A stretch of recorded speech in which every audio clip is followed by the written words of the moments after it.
Investment risk అనేది market ఒడిదుడుకులకు లోబడి ఉంటుంది. ఇన్వెస్ట్ చేసే ముందు అందుకు సంబంధించిన వివరాలను క్షుణ్ణంగా తెలుసుకున్నాకే పెట్టుబడులు పెట్టండి. ఈ కార్యక్రమం నిపుణులు, అనుభవజ్ఞుల సూచనలు, సలహాల మేరకు మాత్రమే నడుస్తుంది. మీ పెట్టుబడులకు ఏబిఎన్ ఆంధ్రజ్యోతి ఎటువంటి బాధ్యత వహించదు.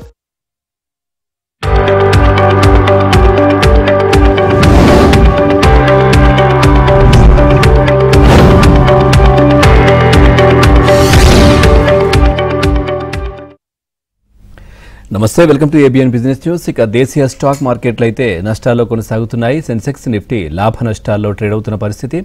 ఇండస్ఇండ్ బ్యాంక్ కావచ్చు, Tata Motors, Kotak Mahindra, HDFC Bank, Bajaj Finance షేర్లు ఇటు లాభాల్లో ట్రేడ్ అవుతున్నాయి. ప్రస్తుతం ఇన్ఫోసిస్ కావచ్చు, Wipro, Tech Mahindra, Axis Bank, HAL Tech షేర్లు నష్టాల్లో కొనసాగుతున్న పరిస్థితి. ప్రజెంట్ మనం చూస్తే నిఫ్టీ 22,462 దగ్గర కొనసాగుతోంది. 35 పాయింట్ల స్వల్ప నష్టంతో. ఇటు బీఎస్సీ సెన్సెక్స్ 74,018 దగ్గర కొనసాగుతోంది. నిఫ్టీ 500 20,243. ఆ తర్వాత బ్యాంక్ నిఫ్టీ 48,119 265 పాయింట్ల లాభంతో ముందుకెళ్తా ఉంది. నిఫ్టీ ఐటీ 36,184 దగ్గర కొనసాగుతోంది. ఇక మీకు మార్కెట్కి సంబంధించి ఏదైనా డౌట్ ఉంటే స్క్రీన్ పైన కనిపిస్తున్నటువంటి నంబర్కి కాల్ చేయొచ్చు, లేదంటే కామెంట్స్ కూడా మీరు చేసినప్పటికీ. మనతో పాటు సీనియర్ బిజినెస్ అనలిస్ట్ డాక్టర్ జీవి రావు గారు ఉన్నారు, సుప్రీంకోర్టు అడ్వకేట్ కూడా. సో వారు మనతో పాటు స్టూడియోలో ఉన్నారు. వారిని అడిగి మీ సందేహాలు నివృత్తి చేసే ప్రయత్నం చేస్తాను. సార్ నమస్తే. సార్ ముందుగా మనం ఇండస్ఇండ్ బ్యాంక్ గురించి మాట్లాడుకున్నట్టయితే దాదాపుగా నిన్న 25% నష్టాల్లోకి వెళ్ళింది. చిన్న ఇన్వెస్టర్లు చాలా ఆందోళన చెందుతున్నారు. ఏంటి ఒక్కసారి ఇంత పేరెన్నికగా అన్నటువంటి బ్యాంక్ సో ఇలా జరుగుతుంది అనుకోలేదు, సో ఏంటి మా పరిస్థితి, నెక్స్ట్ స్టెప్ ఏ విధంగా వెయ్యాలి అని అడుగుతున్న పరిస్థితులు ఏం చెప్తారు సార్? అసలు ముందుగా ఇలా ఎందుకు జరిగిందనే దానికి కారణం అందరూ తెలుసుకోవాల్సిన అవసరం ఉందండి. ఇదేంటంటే ఇండస్ఇండ్ బ్యాంకు వాళ్ళ యొక్క డెరివేటివ్ కాంట్రాక్ట్స్లో ఈ ఫారెక్స్ కవరేజ్ రిజర్వ్స్ మనం తర్వాత ఫ్యూచర్లో ఫారిన్ ఎక్స్చేంజ్ ఏదైనా కొనాలి అనుకున్నా వాటి పర్పస్కే డెరివేటివ్ కాంట్రాక్ట్స్ని ఎంటర్ అయినప్పుడు వాటి యొక్క అకౌంటింగ్లో వీళ్ళు 1,580 కోట్ల రూపాయల యొక్క ట్రాన్సాక్షన్ని సరైన డిస్క్లోజర్ చేయకపోవటం వల్ల అక్కడ ఉన్నటువంటి ఆ 1,580 crores లాస్ అనేటువంటిది ఇప్పుడు బయటకు వచ్చింది. 1,580 కోట్ల రూపాయలు నష్టం అనేది బ్యాంక్ ఎదురైంది అంటే ఒక ట్రాన్సాక్షన్లో అది మొత్తం బ్యాంక్ యొక్క నెట్వర్త్ మీద 2.35% ఎఫెక్ట్ అయిందండి. అయితే ఇంత దారుణం జరిగిన తర్వాత ఇప్పుడు కంపెనీ యొక్క చైర్మన్ ఒక ఇంటర్వ్యూలో మాట్లాడుతూ ఇది కంపెనీ యొక్క నెట్వర్క్తో పోలిస్తే అంత ఎక్కువ అమౌంట్ కాదు, తర్వాత అవసరమైతే కనుక ప్రమోటర్స్ మరింత అమౌంట్ను కూడా మేము పంపింగ్ చేస్తాము, సో ఇంత ఎక్కువ ప్యానిక్ అవ్వాల్సిన అవసరం లేదని చెప్పారు. కానండి దాంతో నేను అంగీకరించలేను. ఎందుకంటే బేసిక్గా ట్రాన్స్పరెన్సీ అనేది చాలా ఇంపార్టెంట్ అండి. ఇది ట్రస్ట్కి సంబంధించిన విషయం. ఎవరైతే బ్యాంక్ డిపాజిటర్ అవ్వచ్చు, లేకపోతే స్టాక్ మార్కెట్లో పెట్టుబడిదారుడు అవ్వచ్చు, వాళ్ళు మెయిన్గా ట్రస్ట్ వల్లే ఒక కంపెనీలో షేర్ కొన్నా లేకపోతే బ్యాంకులో డబ్బు డిపాజిట్ చేసినాం, వాళ్ళ యొక్క ట్రస్ట్ మీదే దెబ్బ తీశారంటే షేర్ ప్రైస్ 25% కాదండి 50% పడిపోయినా కూడా మరి ఆశ్చర్యం లేదు. దీనికి సరైనటువంటి వివరణ ఇచ్చి క్షమాపణ కోరి వాటాదారుల నుంచిను అందరు స్టేక్ హోల్డర్స్ నుంచి కూడా భవిష్యత్తులో ఇలాంటివి రాకుండా చర్యలు ఏం తీసుకుంటున్నారో చెప్పాల్సిన అవసరం ఉంది. దీనిపైన సెబీ అలాగే ఇతర ఆర్గనైజేషన్స్ కూడా సరైన విచారణ జరిపి కంపెనీ పైన సరైన చర్య కూడా తీసుకోవాల్సిన అవసరం ఎంతైనా ఉందండి. రైట్ సార్, కాలర్ ఉన్నారు శ్రీనివాస్ గారు. శ్రీనివాస్ గారు నమస్తే. శ్రీనివాస్ గారు రైట్, కాల్ కట్ అయింది. హలో రామకృష్ణ గారు. నమస్తే సార్. రైట్, మీ డౌట్ అడగండి, డాక్టర్ జీవి రావు గారు ఉన్నారు. నమస్తే సార్, జీవి రావు గారు. నమస్తే అండి. సిసిఎల్ ప్రొడక్ట్స్ ఇప్పుడు ఈ కరెంట్ మార్కెట్ లో బై చేస్తుంటారా? ఫండమెంటల్ గా ఎట్లా ఉంది, టెక్నికల్ గా ఎట్లా ఉంది? ఫండమెంటల్ గా అయితే కంపెనీ పర్ఫెక్ట్ గా ఉందండి. మామూలుగా ఇప్పుడు కరెంట్ రేట్ లో కూడా బై చేయట్లో కూడా తప్పులేదు. కాకపోతే టెక్నికల్ గా ఇంకా కూడా వీక్ గానే ఉందని చెప్పొచ్చు. ఇప్పుడు ఇక్కడి నుంచి కూడా ఇంకా డౌన్ సైడ్ పాసిబిలిటీ ఉందండి. ఓవరాల్ గా మార్కెట్ కూడా ఇంకా టోటల్ స్టెబిలిటీలో లేదు.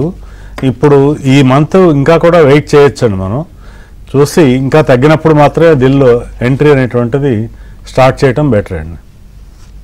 సార్ అట్లాగే మనం చూస్తే గత కొద్ది రోజులుగా ట్రంప్ అధ్యక్షుడు అయిన తర్వాత మామూలుగా యుఎస్కు సంబంధించి స్టాక్ మార్కెట్లో కొన్ని లక్షల కోట్ల రూపాయల ఆవిరి. సో ఏంటి ఇతర దేశాలపైన ఈ ప్రభావం ఏ విధంగా ఉంటుందంటారు? సో మన మార్కెట్లు కూడా గత 5 నెలలుగా నష్టాలు, లేదంటే ఒడిదుడుకు, లేదంటే ఫ్లాట్ ఈ విధంగానే కొనసాగాయి. అప్పుడప్పుడు 2-3 సార్లు తప్పించి. ఎట్లా ఉంది సార్? ముందుగా రండి, ఇప్పుడు ఇక్కడ చాలా మంది ఏమనుకుంటారంటే ఈ ట్రంప్ అనే వ్యక్తి అధ్యక్షుడు అయిన తర్వాత వేరే దేశాల మీద టారిఫ్ విధిస్తున్నాడు, దానివల్ల ఆయా దేశాలకి బిజినెస్ ఏమైనా ఎఫెక్ట్ అవుద్దేమో అనుకుంటారు. కానీ రియల్గా ఒక ఎకానమిస్ట్గా నేను పరిశీలిస్తే ఏంటంటే మన హిస్టరీ ఒక 50 సంవత్సరాల చరిత్ర చూసినా కూడా ఏ దేశం అయితే ఎక్కువగా టారిఫ్లు వేరే ఇతర దేశాల మీద విధిస్తో ఆ ఎకానమీనే ఫస్ట్ ఎక్కువగా అడ్వర్స్గా ఎఫెక్ట్ అవుద్దండి. ఆ విధంగా చూసినప్పుడు ఇప్పుడు కొన్ని వందల లక్షల కోట్ల రూపాయల స్టాక్ మార్కెట్లో ఇన్వెస్టర్ సంపద అమెరికాలో ఆవిరైపోయింది. దాని యొక్క ఎఫెక్టు వేరే దేశాల మీద ఆ స్థాయిలో ఉండకపోయినా కొంత అయితే ఎఫెక్ట్ ఉంటుంది, అది టెంపరీ.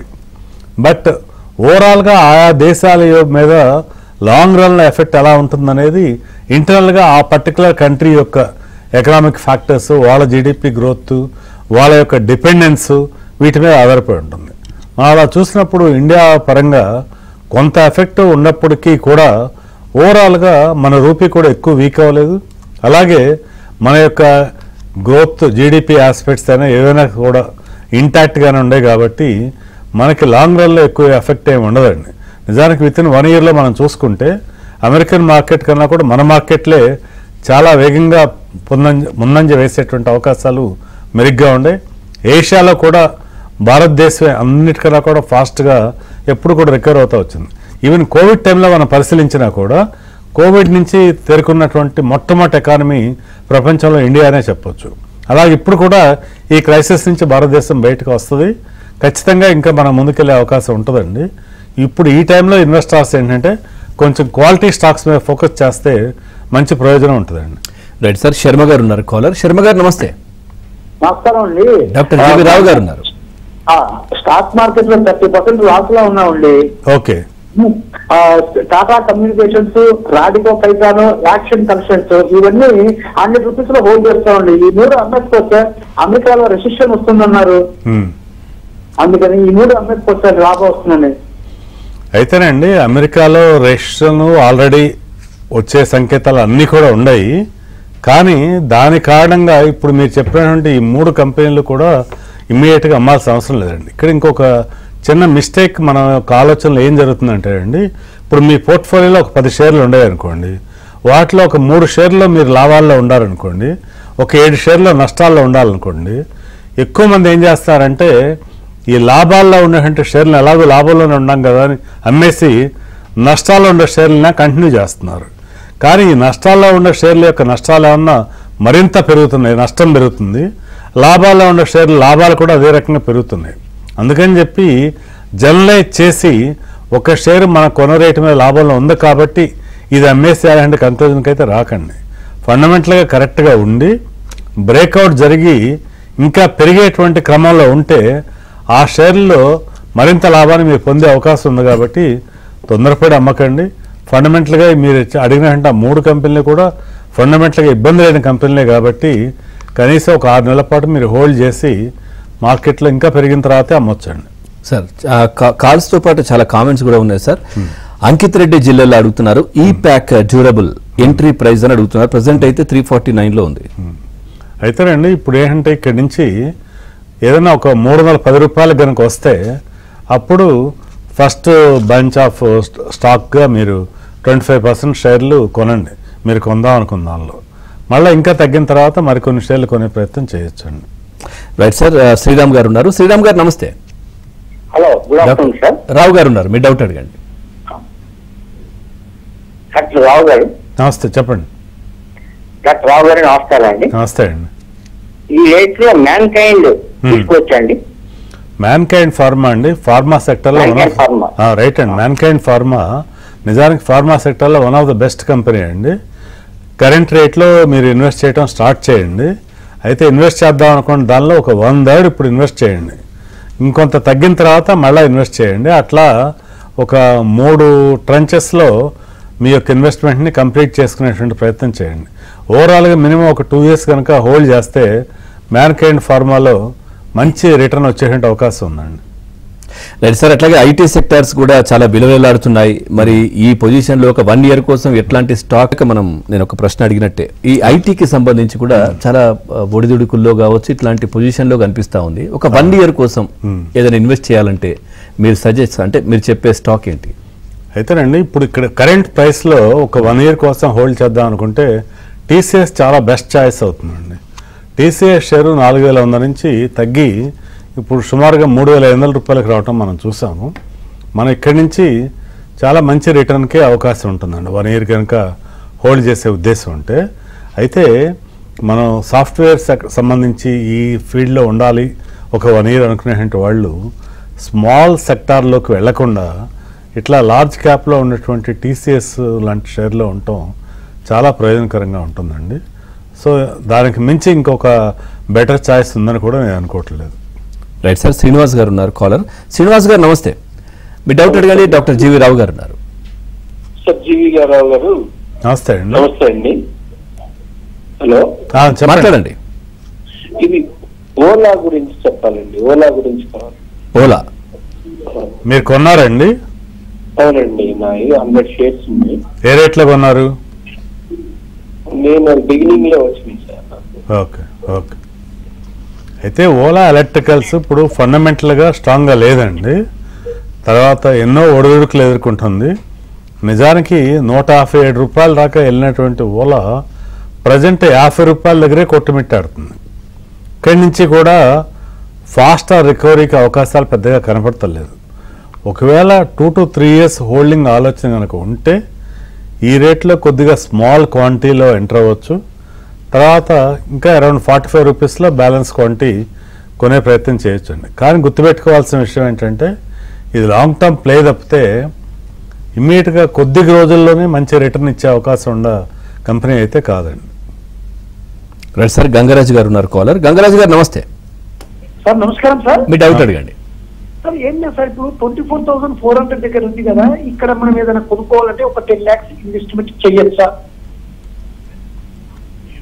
మళ్ళా చెప్పండి సార్. ఇప్పుడు 24,400 దగ్గర నిఫ్టీ ఉంది కదా, ఇక్కడ మనం ఒక 10 lakhs రూపీస్ ఇన్వెస్ట్మెంట్ చేయొచ్చా స్టాక్స్? అంటే మీరు స్టాక్స్లో మంచి క్వాలిటీ స్టాక్స్ ఒక 10 స్టాక్స్ని ఐడెంటిఫై చేసి జాగ్రత్తగా పోర్ట్ఫోలియోని బిల్డ్ చేసుకుంటే ఒక 2 years కోసం అని చెప్పి అది మంచి ఆలోచనే కానండి. కాకపోతే ఎంటైర్ అమౌంట్ సింగిల్ డేలో ఇన్వెస్ట్ చేయకుండా ఇక్కడి నుంచి కూడా నిఫ్టీ ఇంకా తగ్గొచ్చండి. ఇదేమీ కూడా బాటమ్ అవుట్ అయింది అనేటువంటి సంకేతం లేదండి. ఇప్పుడు 22,400 నుంచి ఇంకా తగ్గి మనకి 21,000కి కూడా వచ్చే అవకాశం కూడా లేకపోలేదండి. అందుకని చెప్పి ఎవరూ కూడా కరెక్ట్గా క్యాచ్ చేయలేరు. కాబట్టి మార్కెట్లో మీరు బై చేయటం స్టార్ట్ చేసి ఒక 10 లక్షలు ఇన్వెస్ట్ చేద్దాం అనుకుంటే ఇప్పుడు ఒక 3 లక్షల రూపాయలు ఇన్వెస్ట్ చేయండి. ఇంకా తగ్గినప్పుడు మరి కాస్త ఇన్వెస్ట్ చేయండి. అట్లా ఒక పీరియడ్ ఆఫ్ 2 to 3 monthsలో తగ్గినప్పుడల్లా కొంత ఇన్వెస్ట్ చేస్తూ ఆ 10 లక్షల రూపాయల పోర్ట్ఫోలియోని 10 different సెక్టార్స్లో ఒక్కో సెక్టార్లో ఒక మంచి స్టాక్ని చూజ్ చేసుకుని ఇన్వెస్ట్ చేస్తే కనీసం 2 సంవత్సరాల కాల వ్యవధిలో చాలా మంచి రిటర్న్సే వచ్చే అవకాశం ఉంటుందండి. రైట్ సార్, రాజు గారు అడుగుతున్నారు కామెంట్, బిఎస్సి స్టాక్ కరెంట్ ప్రైస్లో తీసుకోవచ్చా అని అడుగుతున్నారు. బిఎస్సి అండి ఇక్కడి నుంచి కూడా ఇంకా తగ్గే అవకాశం ఉందండి. అంటే టెక్నికల్గా చాలా వీక్గా ఉంది. మనం ఏంటంటే ఇయర్ హైతో పోల్చుకున్నప్పుడు బాగా ఫాల్ అయింది కాబట్టి ఇమ్మీడియట్గా ఇప్పుడు కొనొచ్చామని అనుకుంటే ఇప్పుడు కూడా ఇక్కడి నుంచి కూడా ఇంకా డౌన్ఫాల్కి ఎక్కువ అవకాశాలే ఉండేయండి. దాన్ని దృష్టిలో ఉంచుకొని మనం బిఎస్సిలో ఒకవేళ కొనాలి అనుకుంటే మాత్రం ఇంకా డౌన్ సైడ్ రిస్క్ ఉందని దృష్టిలో ఉంచుకొని కొంత వెయిట్ చేసి తగ్గిన తర్వాత మాత్రమే కొనటం మంచిదండి. రైట్ సార్, శ్రీనివాస్ గారు ఉన్నారు కాలర్. శ్రీనివాస్ గారు నమస్తే, మీ డౌట్ అడగండి. డాక్టర్ జీవి రావు గారు. రావు గారు, ఇది Canara bank, bank of Maharashtra and ఐపీఓలో ఉండాయి వచ్చిందండి, ఇంకోటి సుద్ది కూడా వచ్చింది సార్, ఏం చేయమంటారు? Canara bank, bank of Maharashtra, ఇంకోటి ఏదండి? ఐపీఓలో వచ్చినాయండి. ఓకే అండి, రైట్ అండి. 1 by 1 చూద్దాం ఒక్కోటి. ఇప్పుడు మన కెనరా బ్యాంక్ విషయంకే వస్తే కెనరా బ్యాంక్ ఏంటంటే బుక్ వాల్యూ 112, 114 రూపాయలు ఆ స్థాయిలో ఉండి కరెంట్ ఇప్పుడు 82, 83 రూపీస్లో ట్రేడ్ అవుతుందండి. ఇది ఇంకా బై చేయదగినటువంటి ప్రైస్ తప్పితే ఈ రేట్లో పొరపాటుకు కూడా అమ్మకండి. కెనరా బ్యాంక్ లాంగ్ టర్మ్కి చాలా ఎక్సలెంట్ బై అండి. అయితే కెనరా బ్యాంకు, బ్యాంక్ ఆఫ్ మహారాష్ట్రను మీరు కంపేర్ చేసి చూసినప్పుడు బ్యాంక్ ఆఫ్ మహారాష్ట్ర కన్నా కెనరా బ్యాంక్ వే హెడ్ చాలా బెటర్ పొజిషన్లో ఉందండి. నిజానికి బ్యాంక్ ఆఫ్ మహారాష్ట్ర కనీసం ఒక 50 రూపాయల స్థాయికి వచ్చినప్పుడు ఎగ్జిట్ అయ్యి అక్కడి నుంచి మీరు బ్యాంక్ ఆఫ్ ఇండియాలోకి షిఫ్ట్ అవటం చాలా బెటర్ ఆలోచన అవుతుందండి. సో ఈ బ్యాంక్ స్టాక్స్ విషయంగా ఈ రెంటి గురించి అదండి మీరు తెలుసుకోవాల్సింది. ఇకపోతే హైండై విషయానికి వచ్చినప్పుడు లాంగ్ టర్మ్ కోసం ఇది డెఫినెట్గా హోల్డ్ చేయండి. రైట్ సార్, రాజశేఖర్ గారు ఉన్నారు. రాజశేఖర్ గారు నమస్తే, మీ డౌట్ అడగండి. నమస్తే అండి. ఇది జేపీ పవర్ ఎంచుకోవచ్చండి? జేపీ పవర్ కనీసం ఒక 2 సంవత్సరాలు హోల్డ్ చేసే ఆలోచన ఉంటే కరెంట్ రేట్లో హోల్డ్ చేయొచ్చు అండి. రైట్ సార్, అంటే జేపీ పవర్ నేను 17.5 కొన్నాను సార్. రైట్ అండి, అది డెఫినెట్గా ఫండమెంటల్గా అయితే బాగుందండి. ఇప్పుడు ఏంటంటే market general weak doubt trend వల్ల ఆశించిన స్థాయిలో పెరగకపోయినప్పుడు కూడా మీరు హోల్డ్ చేయండి తప్పకుండా.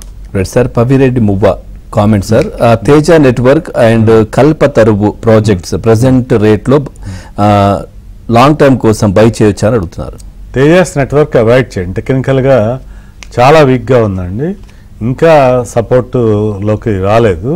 సో అదైతే ప్రజెంట్ మీరు అవాయిడ్ చేయటమే మంచిదండి. కల్పతరువు ప్రాజెక్ట్స్ తగ్గినప్పుడల్లా మీరు కొనొచ్చండి. Right sir, Venugopala Krishna Pandit Infosys and Suzlon can be buy now అని అడుగుతున్నారు. రెండు కూడా కరెంట్ రేట్లు అయితే అవాయిడ్ చేయండి. ఇప్పుడు ఇన్ఫోసిస్ టెక్నికల్గా చాలా వీక్గా ఉందండి, ఇక్కడి నుంచి ఇంకా కూడా తగ్గేటువంటి అవకాశం ఉంది. మేబీ అరౌండ్ 1400కి వచ్చినప్పుడు ఇన్ఫోసిస్లో ఫ్రెష్ బయింగ్ చేయండి. ఒకవేళ మీరు ఈ సెక్టార్లో ఉండాలనుకుంటే ఇన్ఫోసిస్ కన్నా కూడా టీసీఎస్ చాలా బెటర్ అండి. పోతే సుజలాన్ విషయానికి వచ్చినప్పుడు లాంగ్ టర్మ్కి సుజలాన్ మంచి కంపెనీ అయినప్పుడు కూడా టెక్నికల్గా ఇప్పుడు ఈ రేట్లో కూడా స్ట్రాంగ్ సపోర్ట్ ఏం లేదండి. దీనికంటే బిలో 50కి వచ్చినప్పుడు మాత్రమే మళ్ళీ ఫ్రెష్ బయింగ్ మీరు చేసే విషయం పరిశీలించండి. రైట్ సార్, శంకర్ గారు ఉన్నారు. శంకర్ గారు నమస్తే, మీ డౌట్ అడగండి. సార్ నమస్తే సార్. నమస్తే అండి, చెప్పండి. సార్ నా దగ్గర జేఎస్డబ్ల్యూ ఇన్ఫ్రా స్టాక్స్ ఒక 1000 ఉన్నాయి సార్. 300 రూపీస్ లో కొన్నాను.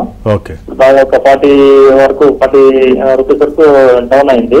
ఓకే, అది మంచి స్టాక్ అసలు ఉంచమంటారా? ఫండమెంటల్స్ ఎట్లా ఉన్నాయి సార్ చెప్పండి సార్. జేఎస్డబ్ల్యూ ఇన్ఫ్రా ఫండమెంటల్గా చాలా మంచి కంపెనీ అండి. మనం ఇన్ఫ్రాస్ట్రక్చర్ సెక్టార్లో ఉండాలనుకున్నప్పుడు one of the best company అని చెప్పొచ్చు అండి. జేఎస్డబ్ల్యూ ఇన్ఫ్రాలో డెఫినెట్గా మీరు హోల్డ్ చేయండి, తగ్గినప్పుడల్లా నిజానికి మరికొన్ని షేర్లు కూడా యాడ్ చేయొచ్చండి. Right sir, escort Kubota long term కోసం బై చేయొచ్చా అంటున్నారు శ్రీకాంత్ గారు. డెఫినెట్గా 935 ఉంది, కొనొచ్చండి. లాంగ్ టర్మ్ కోసం అని చెప్పి మీరు బై చేయొచ్చు, కాకపోతే ఈ రేట్లో కాదు, ఇంకా కొంచెం తగ్గే అవకాశం కూడా ఉంది టెక్నికల్గా చూస్తున్నప్పుడు. అలా తగ్గినప్పుడు మరికొన్ని షేర్లు కొనే ప్రయత్నం చేయండి. రైట్ సార్, సతీష్ గారు ఉన్నారు కాలర్. సతీష్ గారు మీ డౌట్ అడగండి. డాక్టర్ జీవి రావు గారు. గుడ్ ఆఫ్టర్నూన్ జీవరావు గారు. గుడ్ ఆఫ్టర్నూన్ అండి. సార్ నా దగ్గర అమర్రాజా బ్యాటరీస్ ఉన్నాయి 1450 దగ్గర.